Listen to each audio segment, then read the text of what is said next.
한 목소리 읽겠습니다. 시작. 여호와 하나님이 이르시되 보라, 이 사람이 선악을 아는 일에 우리 중 하나같이 되었으니 그가 그의 손을 들어 생명나무 열매도 따먹고 영생할까 하노라 하시고, 여호와 하나님이 에덴 동산에서 그를 내보내어 그의 근원이 된 땅을 갈게 하시니라. 이같이 하나님이 그 사람을 쫓아내시고 에덴 동산 동쪽에 그룹들과 두루도는 불칼을 두어 생명나무의 길을 지키게 하시니라. 아멘. 베레시트의 마음 37번째 시간입니다. 그곳으로부터 민맨누라는 제목으로 말씀을 나누겠습니다. 오늘 다 끝내질 못하고 다음 주 한 주 정도 아마 더 해야 말씀을 다 이렇게 설명드릴 수 있을 것 같습니다. 창세기 1장 1절에서부터 오늘 이 본문의 마지막 절 말씀인 창세기 3장 24절까지는 정확하게 80절밖에 되지 않는 짧은 내용입니다. 그래서 사용된 그 단어를 다 이렇게 헤아려 봐도 중복되는 하나님이라는 단어가 여러 번 나오니까 이런 것들을 다 감안을 한다고 하더라도 한 1000단어가 되지 않아요. 근데 이 얼마 되지 않는 이 말씀, 이 단어 속에 사용되어진 그 중복되는 똑같은 단어들이 있는데, 문맥이나 말씀의 어떤 흐름으로 봤을 때 아무런 근거도 없고 특별한 이유가 없는데도 불구하고 일관되지 못한 번역을 해줌으로써 작게 보면 말씀의 연속성을 깨버려서 혼란을 갖게 만들고, 또 크게는 말씀의 진의, 그 오리지널 인텐션을 완전히 뭉개버려서 아예 왜곡시켜버림으로 말미암아 완전히 엉뚱한 내용의 말씀으로 이해하게 만드는 근본적인 원인을 제공하고 있어요. 이게 무슨 얘기인지 이제 쭉 진행되면 여러분들이 아실 겁니다. 그런 일들이 특히나 오늘 본문에 집중적으로 나타나고 있는데, 다 할 수는 없고요. 한 가지씩만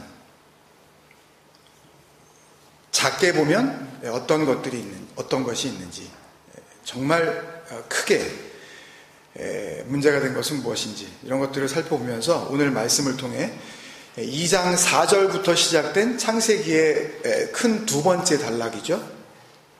이 부분을 정리해 나가려고 합니다. 기억나시는지 모르겠지만 이 창세기 두 번째 단락에 그 2장 4절부터 오늘 3장 24절까지의 주어가 누구라고 그랬죠?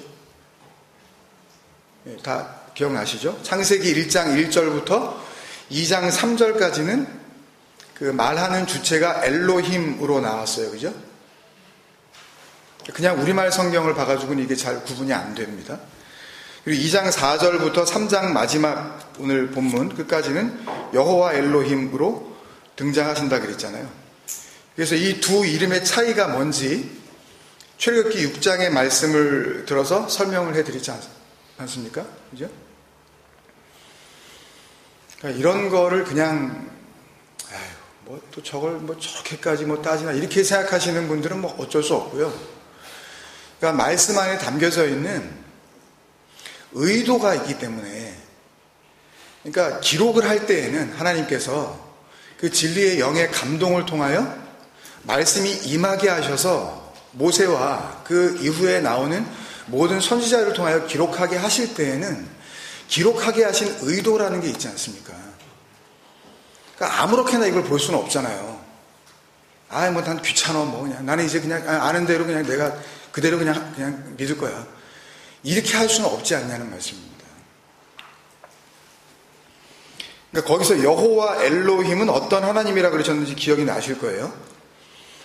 출애굽기 6장 6절 부분부터 보면, 내가 애굽 사람의 무거운 짐 밑에서 너희를 빼내어 그들의 노역에서 너희를 건지며 편팔과 큰 심판들로서 너희를 속량하여 너희를 내 백성으로 삼고 나는 너희의 하나님이 되리니 나는 애굽 사람의 무거운 짐 밑에서 너희를 빼낸 너희의 여호와 엘로힘, 이거거든요. 너희의 하나님 여호와인 줄 알리라, 이렇게 돼 있어요. 그러니까 무거운 짐 밑에서 빼내시는 하나님 여호와 엘로힘, 여호와 하나님 이렇게 되는 겁니다. 그러니까 바로 그 하나님이 창세기 두 번째 단락인 2장 4절부터 3장 24절까지의 주어가 된다 그랬어요. 그죠? 그러니까 이미 벌써 그 내용의 윤곽은 나와 있는 거예요. 그죠? 그죠? 당연히 이 두 번째 단락의 내용은 어떤 내용이라고 그랬습니까? 무거운 짐 밑에서 빼내어주시는 이야기. 이걸 한 단어로 하면 뭐예요, 이거를? 구원이라 그러잖아요, 그게. 뭐, 우리가 무슨 무거운 짐이 있어요, 그죠? 그런 얘기니까. 그러니까 그 구원의 이야기, 우리에 대한 구원의 이야기가 본격적으로 이제 전개가 된 거죠. 이 두 번째 단락을 통해서. 그러니까 그 구원자로서의 여호와 하나님께서 시작하신 창세기 2장 4절부터의 말씀이 오늘 본문 말씀을 통해서 이제 컨클루전이 되는 거예요. 1단락이 되는 거라고요. 근데 우리는 구원의 이야기의 끝을 이미 알고 있네요. 다들 알고 계시죠? 복음서를 통해서 알고 계시잖아요, 주님께서. 예. 달리시면서 뭐라 그러세요? 아버지요? 왜 나를 버리셨나이까? 이러잖아요. 예? 하나님이요? 하나님이요? 왜 나를 버리셨나이까? 그걸로 끝난단 말이에요. 그죠? 사실은 그러니까 오늘 본문은 지난주에도 좀 같이 그 말씀을 나누면서 이야기가 되어졌고 또 금요기도회 때도 우리가 좀 살펴봤기 때문에 연결이 됐기 때문에 사실 안 하고 그냥 뭐 넘어가더라도 전혀 문제가 안 돼요. 이렇게 쭉 그 복음의 진리 안에서 잘 읽어온 사람들에게는 궁금해지지도 않는 말씀이라고요, 이건요. 답이 나와 있으니까. 복음의 결말이 이미 드러나 있으니까. 예수 그리스도를 통하여서. 근데 그 결론의 말씀이 복음을 완성시키는 그 말씀이 일관되지 못한 번역에 의해서 손상이 되어 있단 말입니다, 이게. 우리가 어떻게 손상된 상태에서 믿어오게 되었는지 한번 보려고 그래요.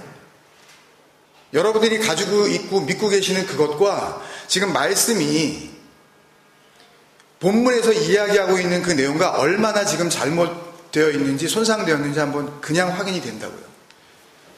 첫 번째는 작은 부분이라 그랬어요. 말씀의 연속성을 떨어뜨리게 해서 그 일관되지 못한 번역으로 말미암아 세상 거의 모든 사람들이 다 그냥 오해하게 만들어버린 그 예입니다. 오늘 22절, 23절, 24절에 보면 22절에 이 사람, 23절에는 그런 단어가 없는데 그냥 번역을 하면서 그를 내보내요 라고 할 때 그냥 그를 넣어버렸어요. 그 목적어를. 그런 단어는 있지도 않아요. 그냥 막 번역을 갖다가 어떤 의도를 가지고 번역자들이 자기가 지금까지 이렇게 쭉 이야기해오는 어떤 그 줄거리에 그냥 맞춰내려고 없는 단어를 막 집어넣는 거예요, 거기다가. 그런 단어 없습니다. 그러니까 23절에 그러니까 아담이 됐든 하와가 됐든 사람을 의미하는 단어는 23절에는 나타나지 않아요. 그 다음에 다시 24절에 그 사람이라고 번역한 하아담을 번역한 거거든요. 이 사람, 그 사람 뭐 이렇게 하는 게. 하아담은 지난주에 같이 봤었던 바로 앞에 있는 20절, 21절에서는 뭐로 번역을 했어요? 그냥 아담이라고 번역을 했어요. 잘 들으세요, 여러분. 그러니까 이 아담이라고 번역한 그것도 뭐라고요? 그것도 하아담이고 오늘 22절, 24절에서 이 사람, 그 사람이라고 번역한 것도 하아담이에요. 똑같은 단어를 놓고 어디서는 그 사람이라 그랬다가 어디서는 마치 그게 그 사람 이름인 것처럼 아담이라 그랬다가 이렇게 번역들을 해놨다고요. 물론 창세기 3장에 등장하는 인물이라고는 여기까지 이렇게 나온 인물이라고는 딱 둘밖에 없어요. 누구죠? 우리가 알고 있는 대로 치면 아담과 하와라고 알고 계시죠? 예. 아담과 그 여자, 그 아내 두 사람밖에 없기 때문에 그 하아담을 아담이라고 번역을 하든 아니면 이 사람 혹은 그 사람이라고 번역을 하든 사실 큰 문제는 없어요. 근데 이렇게 하아담이라는 한 단어를 가지고 어쩔 때는 그 사람이라 그랬다가, 어쩔 때는 그 사람 이름인 것처럼 아담이라 그랬다가, 이렇게 해놓으니까 한국어로 성경을 읽는 우리 입장에서는 일단 그 하 아담을 그 사람의 뭐로 생각하게 되었어요? 이름으로 생각하게 되었잖아요. 그렇잖아요. 인류 최초의 인간의 이름은 뭐라고 알고 있어요? 아담과 하와, 그 이전에 없다고 생각하잖아요.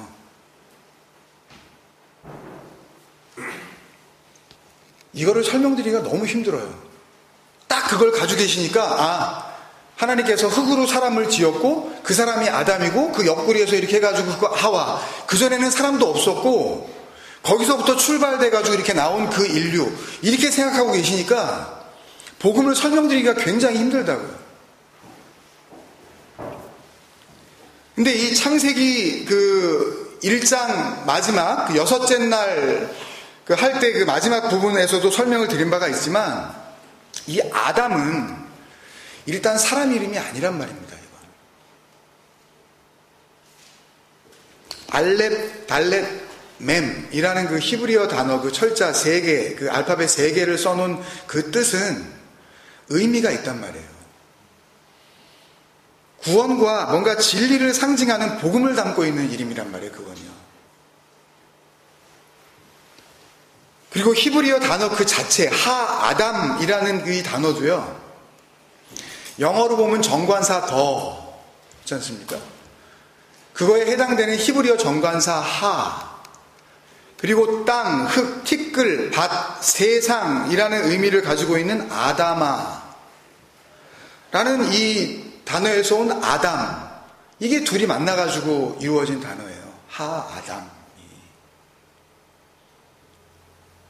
그러니까 그 하아담이라는 그 문자가 갖고 있는 그 의미는 그런 땅적 존재, 그런 육적 존재, 그런 세상적 존재를 의미하는 단어지 어떤 누구의 사람 이름 고유명사가 아니에요, 이건요.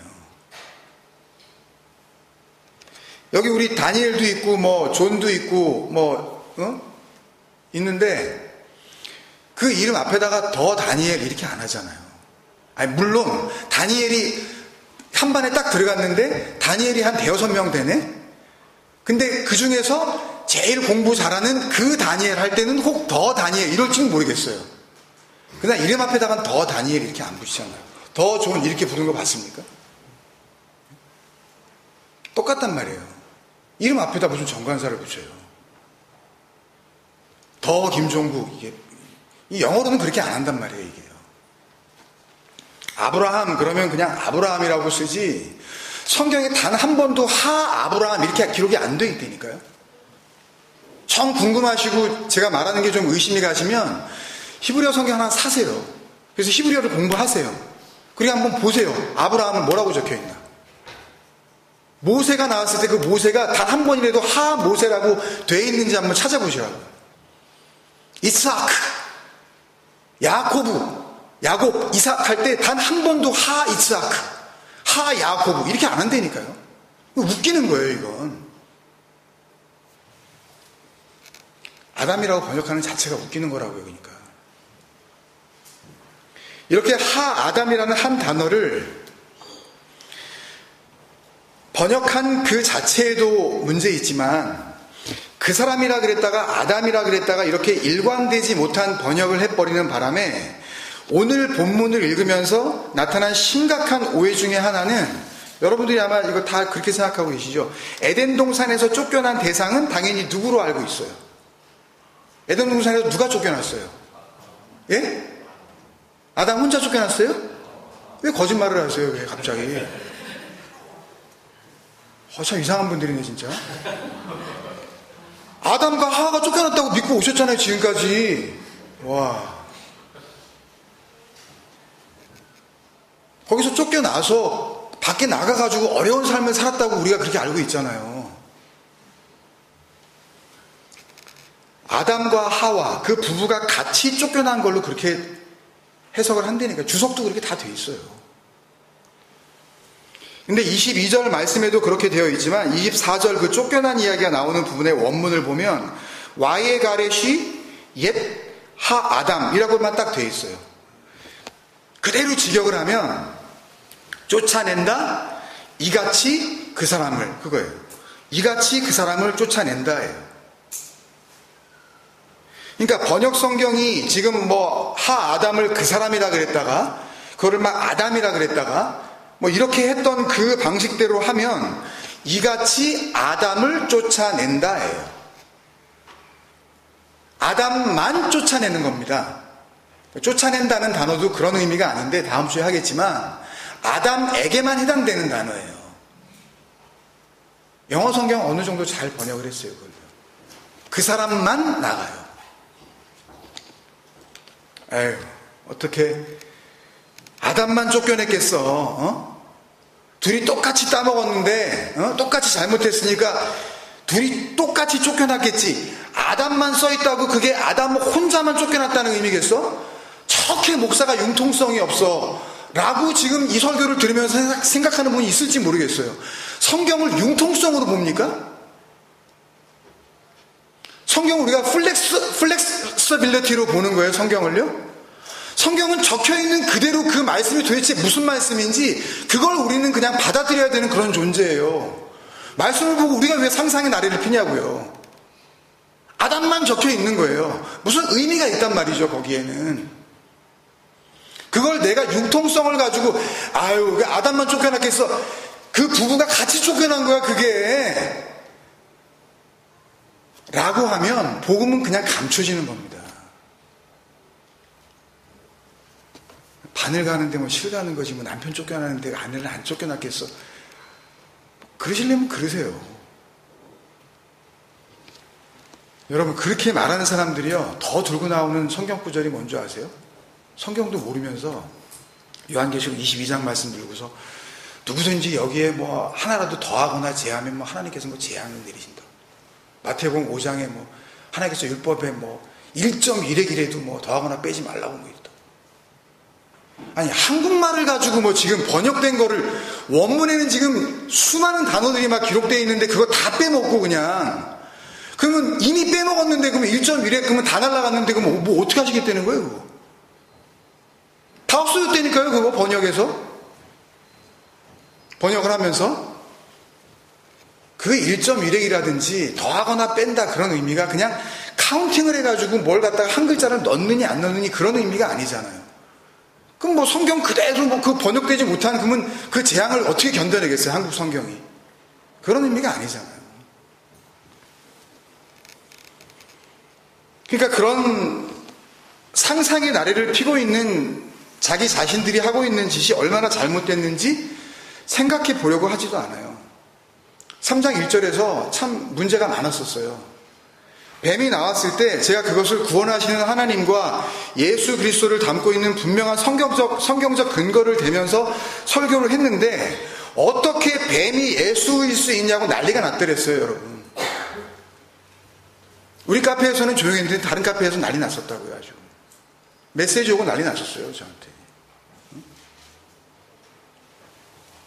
아주 네가 갈 때까지 가는구나 그러면서 저한테 근거를 드리잖아요. 그래서요 말씀을 좀 제대로 보시라고. 갑자기 뜬금없이 뱀이 왜 나왔냐고. 그 뱀이 그래서 나하시라고 설명을 드렸잖아요. 그 뱀이 뭔지. 그러면 그 이스라엘 사람들은 나하시라고 기록하고 그 나하시가 갖고 있는 그 단어의 그 의미가 그거를 생각해낸단 말입니다. 그들은 우리처럼 그냥 뱀을 뱀이라고 보지 않고. 뱀 좋아하는 사람이 누가 있겠어요? 그거 이거 이렇게 집어넣어가지고 이거 하시는 분들이나 그 뱀 좋아하지 뭐 누가 좋아하겠어요 그 뱀을. 그런 선입견 가지고 성경을 보려고 그러면 이건 이솝우화 정도 수준도 안 되는 거예요. 그런 추측과 막연한 선입견 속에서 뱀은 타락한 천사인 루시퍼의 사주를 받은 마귀가 둔갑한 거라는 전혀 성경적 근거도 없는 해석은 맞대요. 그게 정확한 거래요. 엊그제 금요일 때도 말씀드렸지만 삼위일체의 그 억지에 대해서 나누었죠. 인간은 자신들이 맞다고 생각하는 것, 자신들이 좋아 보이는 것, 자기들이 그냥 붙잡고 싶은 것, 자기 귀에 그럴싸하게 들리는 걸 그냥 복음으로 듣고 그냥 그것과 함께 살고 싶어 해요. 조금이라도 자기 귀에 거슬린다든지 내가 생각했었던 어떤 기준에 말씀이 벗어나기 시작하면 저게 무슨 설교야 저게. 그게 예수님 올 당시에 유대 땅에 있었던 성경이 하나님의 말씀인 것을 알고 있었던 그들의 모습이라니까요. 자기가 생각했었던 그 틀에서 조금이라도 벗어난 이야기를 하는 그 예수를 보고 죽이려고 했었다니까요. 이를 가는 거예요. 결국 죽여내지만 그런 현상이 벌어질 수밖에 없다니까요. 구원받지 못하고 은혜를 모르는 그 인간은 자기가 생각했었던 기준에서 그 복음이 설명되지 않으면 기분이 나쁜 거예요. 설교를 들으면서 화가 난다고요. 집에 돌아가면서 욕을 해요, 속으로. 내가 저간 설교 들으려고 내가 가서 헌금 바치고 아까운 시간 들여서 그렇게 하고 앉아있다 왔나. 인간은 그런 존재예요. 내 입맛에 맞는 설교. 내가 일주일 동안 얼마나 힘들었는데 사람에 치이고 일에 치이고 삶에 치이고 돈에 치여서 그렇게 힘들게 해가지고 일요일날 고작 가서 앉아있었더니 한다는 이야기가 알아듣지도 못하는 그런 설교를 하고 앉아있어? 내 마음을 위로해줘야지. 내 마음을. 온 세상이 그러고 있는 거라니까요. 기분 나쁜 설교 듣고 싶어 하지 않아요. 이렇게 하면 누가 사람이 오겠습니까? 주님 생각 에클레시아에? 이 정도가 대단한 거라니까요. 이거 엄청난 거예요. 이거 거의 한 3만 명 수준입니다. 이거 진짜 누가 오겠어요? 저는 그 뱀도 예수와 복음으로 풀어주시는 말씀이 더 좋았어요. 더 좋아요. 아니, 저는 그렇게밖에 안 보여요, 이제. 그렇게밖에 안 들려요, 저한테는 이제.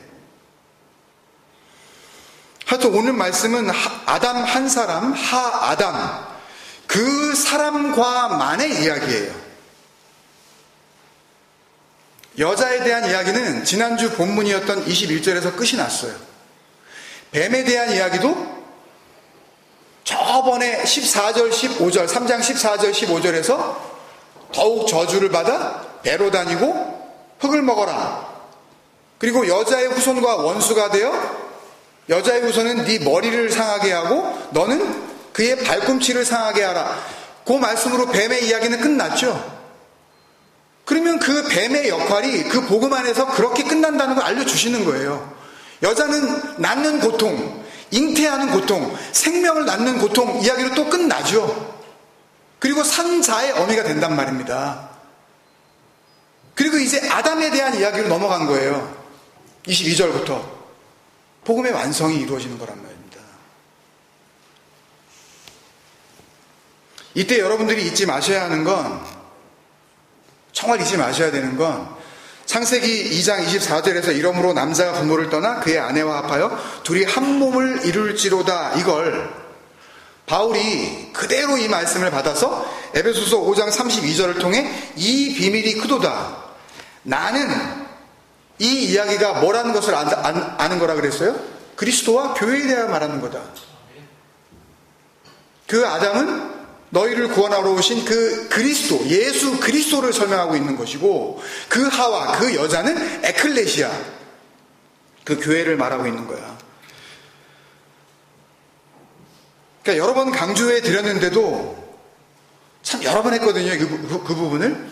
그런데도 여전히 아담과 하와를 인간 최초로, 인류 최초로 지어진 남자와 여자 정도로 계속 마음속에 생각하고 계시면 진리를 깨닫게 하셔서 은혜 안으로 들어오게 하시는 그 하나님의 선물을 선물로 못 받으십니다.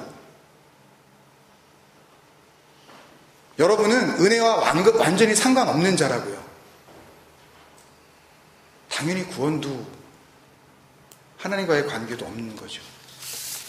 오늘 본문에서 하아담에 대한 말씀은 여기까지만 제가 할게요. 오늘은 한 주간 동안 말씀을 앞에 놓으시고 여러분 스스로가 여러분 본인에게 직접 말씀하시는 하나님의 은혜, 진리 안으로 여러분들을 인도하셨다면 그 인도하신 하나님의 그 긍휼, 그 하나님의 은혜, 그 진리의 성령께서 여러분들에게 비추어 주시는 이 안에 담겨져 있는 복음을 여러분들이 한번 읽어보세요.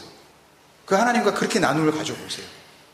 그 교제를 나눠보세요. 여러분들이 젖만 빨아먹지 마시고 온전한 식물로서의 단단한 음식을 좀 씹으러 드시란 말입니다. 두 번째는 좀 큰 부분이라고 그랬죠. 말씀의 진의를 아예 엉뚱한 내용으로 이해하게 만드는 일관되지 못한 번역이요. 앞에 이 말씀드린 내용보다 훨씬 더 심각하고 더 결정적인 문제지만 이 앞에 부분보다 좀 쉽게 간단하게 설명해 드릴 수가 있어요. 한번 보세요.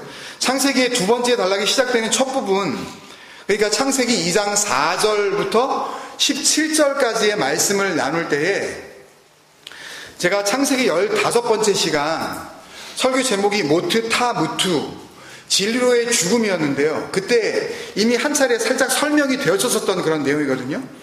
오늘 본문 22절에 보면 여호와 하나님이 이르시되 보라 이 사람이 선악을 아는 일에 우리 중 하나같이 되었으니 그가 손을 들어 생명나무 열매도 따 먹고 영생할까 하노라 하시고, 에서 우리 중이라고 번역한 히브리어 단어가 민멘누예요.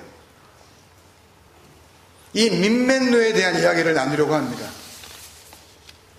그것으로부터라는 그런 우리말 뜻을 갖고 있는데요. 3인칭 단수 인칭대명사 전미어와 결합된 전치사라는 복잡한 문법 구조를 가지고 있어요. 다시 한번 불러드릴까요? 3인칭 단수 인칭대명사 전미사와 결합된 전치사라는 복잡한 문법 구조를 가지고 있다고요. 아실 필요도 없어요. 이 민멘누라는 표현은 이 두 번째 단락에서 7번이 나와요. 창세기 2장 4절부터 3장 24절까지 7번이 나오는데 번역상으로는 거의 드러나지 않는 단어입니다. 있는 단어인데 번역이 안 됐다고요. 분명히 민멘누라는 히브리어가 거기에 있는데 이걸 우리말로 기록하면서 이걸 표현을 못한 거예요. 우리말 성경이. 예를 들어드려야 이게 무슨 소리인지 아실 수가 있거든요. 몇 개 안 되니까 한번 다 같이 한번 살펴봤으면 좋겠어요. 창세기 2장 17절에 2번이 나오고요. 창세기 3장 3절에 한 번, 5절에 한 번, 11절에 한 번, 11절에 한 번 나오고 오늘 22절에 나오는 말씀이에요. 7군데밖에 안 되니까 하나씩 한번 살펴보려고 합니다. 먼저 2장 17절이에요. 선악을 알게 하는 나무의 열매는 먹지 말라. 내가 먹는 날에는 반드시 죽으리라 하시니라. 여기에 민멘누가 2번이 있는데 찾을 길이 없어요. 우리말 성경에서는. 우리말 성경에서는 드러나지 않는 이 민멘누를 제가 있는 자리에다가 다시 넣어서 다시 써보겠습니다. 그 밑에 제가 다른 색깔로 해놓은 선악을 알게 하는 나무 민멘누, 그것으로부터 먹지 말라. 민멘누, 그것으로부터 내가 먹는 날에는 반드시 죽으리라. 똑같은 단어를 아주 짧은 문장 안에다가 2번을 넣었다는 이유는 뭐겠어요? 강조. 그것으로부터는 먹지 마. 먹어도 돼. 나무는 하나라 그랬습니다.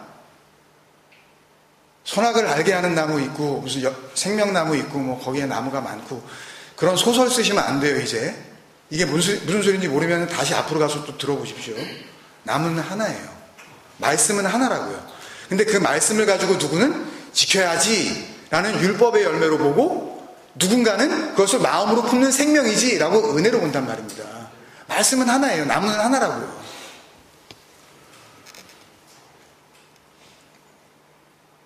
세 번째는 3장 3절이에요. 2장 17절에서 2번이 나와버렸죠. 동산 중앙에 있는 나무의 열매는 하나님의 말씀에 너희는 먹지도 말고 만지지도 말라. 너희가 죽을까 하노라 하셨느니라. 여기서도 민멘누가 전혀 드러나지 않아요. 민멘누를 또 다시 있는 자리에 넣어서 제가 다시 써볼게요. 동산 중앙에 있는 나무의 열매는 하나님의 말씀에 그것으로부터 먹지도 말고 만지지도 말라. 너희가 죽을까 하노라 하셨느니라. 여러분 그냥 눈으로 따라오지 마시고요. 공통점이 있어요. 지금 민멘누가 나올 때에 공통점이 있다고요. 퀴즈 풀듯이 한번 이걸 잘 따라와 보세요. 다음은 3장 5절이에요. 여기엔 살짝 드러났어요. 너희가 그것을 먹는 날에는 했을 때 엉뚱하게 이것을 목적어로 썼어요. 민멘누를. 그것을 이라고 번역을 한 그 단어가 민멘누예요. 그건 목적어가 아니란 말입니다. 그거는 인칭 대명사를 포함하고 있는 전치사예요. 전치사가 어떻게 목적어가 될 수가 있겠냐고요. 목적어라고요, 이건요. 그걸 문법에 맞게 다시 써보면 이렇게 됩니다. 너희가 그것으로부터 먹는 날에는 너희 눈이 밝아져 하나님과 같이 되어 선악을 알 줄 하나님이 아심이니라 가 되는 거예요. 힘드시더라도 이 3개밖에 안 해봤으니까 좀 집중해 보세요. 3장 11절이에요. 이르시되 누가 너의 벗었음을 내게 알렸느냐? 내가 내게 먹지 말라 명한 그 나무 열매를 내가 먹었느냐? 이 말씀에서 민맨누가 전혀 안 보여요. 역시 민맨누를 드러내서 있는 자리에 넣어서 다시 쓰면 이렇게 됩니다. 이르시되 누가 너의 벗었음을 내게 알렸느냐? 내가 내게 그것으로부터 먹지 말라 명한 그 나무 열매를 내가 먹었느냐? 가 되는 겁니다. 그리고 17절이에요. 아담에게 이르시되 내가 내 아내의 말을 듣고 내가 내게 먹지 말라 한 나무의 열매를 먹었은즉 땅은 너로 말미암아 저주를 받고 너는 내 평생에 수고하여야 그 소산을 먹으리라. 민맨누가 또 안 보여요. 그 자리에다 넣어보겠습니다. 다시. 아브라함에게 이르시되 내가 내 아내의 말을 듣고 내가 내게 그것으로부터 먹지 말라 한 나무의 열매를 먹었은즉 땅은 너로 말미암아 저주를 받고 너는 내 평생에 수고하여야 그 소산을 먹으리라. 민맨누가 쓰여진 6군데의 말씀을 봤어요. 공통점을 찾으실 수가 있으시겠어요? 뭐죠? 전부 그 선악을 알게 하는 나무와 관련이 있는 말씀에서만 등장을 해요. 선악을 알게 하는 그 상황과 관련이 있을 때만. 전부 그것으로부터 먹지 마. 그걸로는 먹지 마. 그것으로 먹지 마. 계속 그 얘기라고요. 그 나무는 원래 생명나무인 거예요. 말씀이에요, 그건. 이미 예전에 말씀드린 거지만. 근데 그 말씀을 선악을 알게 하는 율법의 나무로는 먹지 마. 그 열매로는 먹지 마. 그걸로만 먹지 마. 그 이야기를 하시는 거예요. 친절하게 결론을 말씀을 드리면. 그러니까 민맨누, 그것으로부터 라는 의미는요.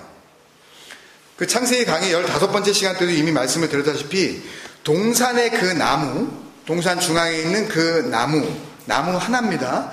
그 나무를 선악을 알게 하는 나무 그것으로부터 라는 내용을 담고 있다는 것을 알 수가 있죠.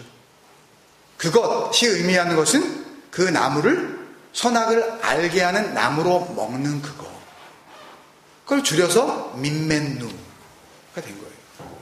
바로 이런 민맨누가 같은 단락입니다. 같은 내용, 같은 주어, 같은 이야기가 이어지고 있는 같은 단락 안에서 다른 6군데의 말씀과 똑같은 조건 속에서 똑같은 컨디션 하에서 오늘 22절에 쓰여지고 있어요. 22절을 제가 다시 읽을게요.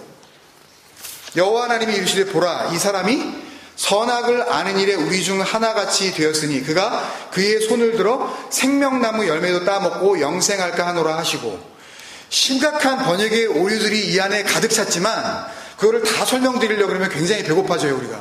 그러니까 그거는 다음 주에 하기로 하고 오늘 집중하고 있는 민맨누만 정리를 해드릴게요. 이 말씀에도 민맨누가 들어가 있어요. 원문에 보면. 번역이 됐을까요? 안 됐을까요? 예? 번역이 됐어요.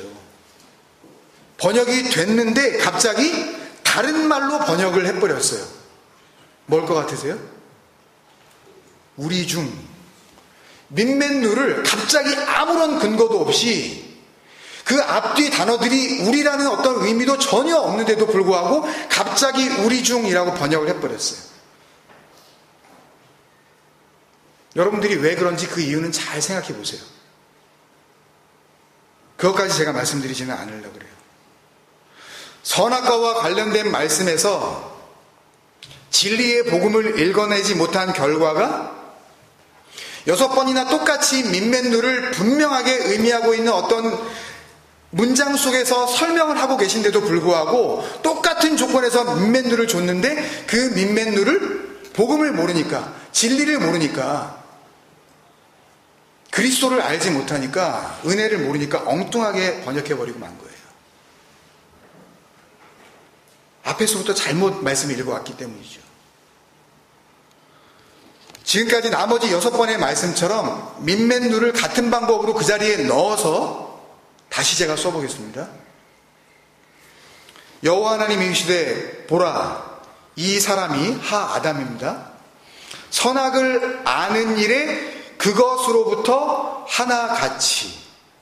무슨 뜻이겠어요? 그 선악을 알게 하는 나무의 그것을 먹고 그것으로부터 똑같이 선악을 알게 하는 나무가 갖고 있는 그 상태, 그 나무를 선악으로 알게 하는 그 율법의 나무로 그렇게 먹게 된 그 상태, 그대로 똑같이 그 열매가 품고 있는 선악을 알게 하는 그 나무가 품고 있는 그 의미 그대로 그렇게 똑같이 그것으로부터 하나같이 똑같이 되었으니 그가 그 손을 들어 생명나무 실과도 따먹고 영생할까 하노라 하시고가 되는 거죠. 하나님이 이것들이 선악과를 따먹더니 이게 나하고 똑같이 됐네? 그대로 놔둘 순 없지? 그래서 기분이 나빠서 지금 에덴동산에서부터 쫓겨내시는 그런 내용이 아닌 겁니다. 우리는 이 복음을 완전히 잘못 읽고 있었던 거예요. 동산에 있는 그 나무를 선악을 알게 하는 나무로 먹는 순간 선악을 아는 일에 있어서 선악을 알게 하는 나무와 똑같이 되었다는 그 말씀이에요. 이해가 되세요, 여러분? 나머지 부분들은 여러분들이 말씀을 놓고 시간을 갖고 묵상을 해보세요.